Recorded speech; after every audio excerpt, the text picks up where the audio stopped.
Question में हमें frequency के लिए एक्सप्रेशन ड्राइव करना है। एक चार्ज पार्टिकल है जो कि मैग्नेटिक फील्ड में रिवॉल्व कर रही है, वो गोल गोल घूम रही है, तो उसकी फ्रीक्वेंसी के लिए हमें एक एक्सप्रेशन बताना है और हमें यह भी शो करना है कि जो चार्ज पार्टिकल की जो फ्रीक्वेंसी होती है वो वेलोसिटी और एनर्जी पे इंडिपेंडेंट होती है। ठीक ना, वेलोसिटी और एनर्जी पे इंडिपेंडेंट होती है। तो देखो हम क्या जानते हैं कि जब भी कोई चार्ज पार्टिकल मैग्नेटिक फील्ड के परपेंडिकुलर एंटर करती है तो गोल गोल घूमने लग जाती है। देखो कैसे, ये मैग्नेटिक फील्ड हो गई cross cross cross cross cross cross cross cross cross cross cross cross. ठीक, अब देखो मैग्नेटिक फील्ड इनवर्ड है, यहां से एक चार्ज पार्टिकल है।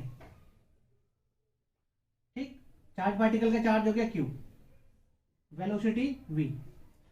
अब मान के चलो ये चार्ज पार्टिकल यहां पहुंच गई, हमने जबरदस्ती पहुंचाया है, नहीं तो वो इधर आती ही ऐसे ही घूम के हाफ सर्कल करके निकल जाएगी। ठीक ना, हमने ऐसा मान लिया कि यहाँ पे है वो चार्ज पार्टिकल। अब वेलोसिटी की डायरेक्शन ये रही। ठीक, अब इसमें देखो फोर्स की डायरेक्शन के लिए क्या करते हैं, वेलोसिटी की डायरेक्शन में हाथ को रखो और मैग्नेटिक फील्ड की तरफ कर्ल करो। मैग्नेटिक फील्ड इनवर्ड है तो उंगलियों को अंदर कर्ल करो। अगर मैग्नेटिक फील्ड आउटवर्ड होती तो मैं वेलोसिटी में हाथ रखता, ऐसे तोड़ना नहीं है उंगलियों को, फिर हाथ घुमा के कर्ल करना है। ठीक ना, तो लगने वाले फोर्स की डायरेक्शन डाउनवर्ड हो जाती है। लेकिन अभी क्या है, वेलोसिटी सामने, magnetic field inward, thumb upward, मतलब इस पे लगने वाली फोर्स किधर है, ऊपर की डायरेक्शन में। ठीक ना, तो ये हो गई फोर्स की डायरेक्शन, ये हो गई हमारी मैग्नेटिक फोर्स। ठीक, अब देखो इसमें वेलोसिटी और फोर्स एक दूसरे के परपेंडिकुलर है, तो जब भी वेलोसिटी और फोर्स एक दूसरे के परपेंडिकुलर होते हैं तो वो जो पार्टिकल जो होगी वो सर्कुलर मोशन परफॉर्म करने लगेगी। ठीक ना, जब भी वेलोसिटी और फोर्स के बीच में 90 डिग्री का एंगल होगा तो पार्टिकल परफॉर्म सर्कुलर मोशन, तो ये गोल गोल घूमने लग जाएगी, गोल गोल घूमने लग गई, गोल गोल घूमने लग गई, मान के चलो ये गोल गोल घूमने लगी। ठीक, अब चार्ज पार्टिकल यहां गई तो वेलोसिटी इधर, मैग्नेटिक फोर्स इधर। अगर जब ये इधर आएगी तो वेलोसिटी इधर, मैग्नेटिक फोर्स इधर। और जब चार्ज पार्टिकल इधर आएगी तो वेलोसिटी इधर, मैग्नेटिक फोर्स इधर। ठीक, तो ये इस सर्कुलर पाथ का सेंटर हो गया। मान के चलो चार्ज पार्टिकल किसी रेडियस आर पे रिवॉल्व कर रही है। ठीक ना, आर रेडियस के सर्कुलर पाथ पे घूम रही है।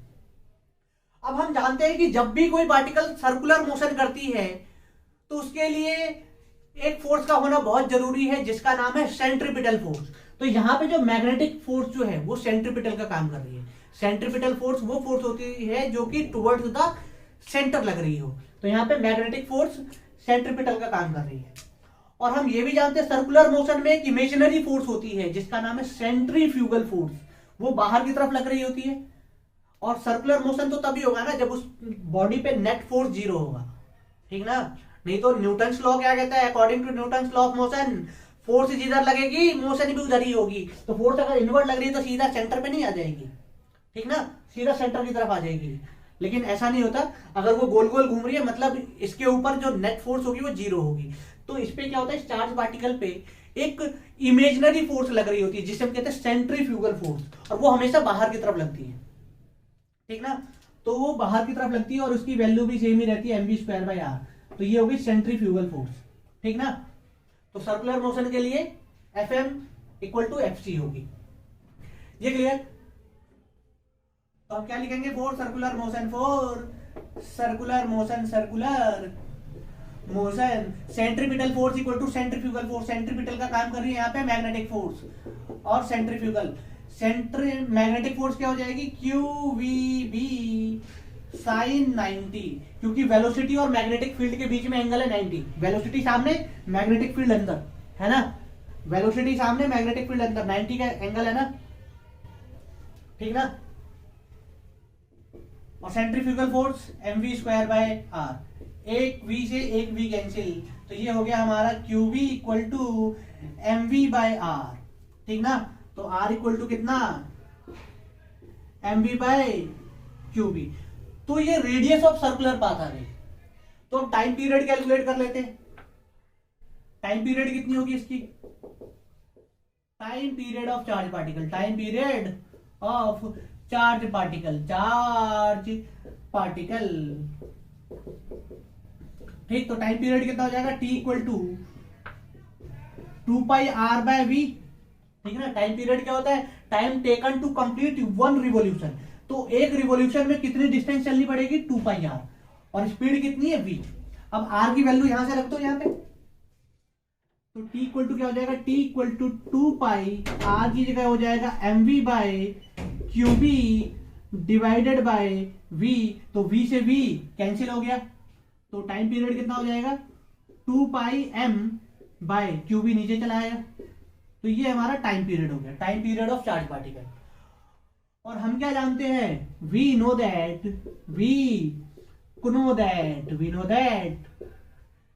Frequency of charge particle is equal to the inverse of time period. तो टाइम पीरियड का उल्टा कर दो वहां पे, तो कितना आ जाएगा फ्रीक्वेंसी, qb/2πm। तो ये फ्रीक्वेंसी हो गई चार्ज पार्टिकल। ठीक, अब देखो इस फ्रीक्वेंसी में वेलोसिटी का कोई टर्म है क्या, नहीं है, तो इसका मतलब प्रूफ हो गया वेलोसिटी पे इंडिपेंडेंट है।